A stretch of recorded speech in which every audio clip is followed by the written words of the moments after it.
የኢሚግሬሽን እና ዜግነት አገልግሎት የፓስፖርት አገልግሎት በመደበኛ እንዲሁም አስቸኳይ ፓስፖርት የ2 ቀን እና የ5 ቀን አመልክታችሁ አገልግሎት ለማግኘት ግንቦት 20 2017 ዓ.ም የተቀጠራችሁ ደንበኞች አገልግሎት ተቋሙ በዕለቱ ግንቦት 20 2017 ዓ.ም የተለመደውን የፓስፖርት አገልግሎት የሚሰጥ ስለሆነ ቀጠሮ ቀናችሁን ሳታሳልፉ በሰዓታችሁ እንድትገኙ ያሳስባል።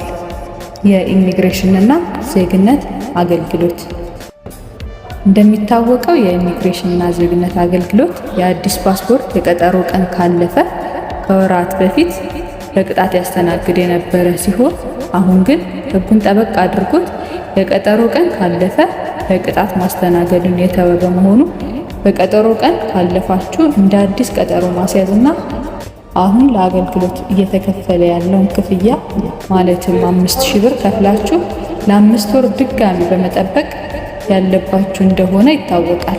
ስለሆነም ግንቦት 20 2017 ዓ.ም በካላንደር ዝግ በመሆኑ አገልግሎት አይኖርም ብላችሁ በቀጠሮ ቀናችሁ ሳትቀሩ በዕለቱ ተገኝታችሁ አገልግሎት ማግኘት ትችላላችሁ።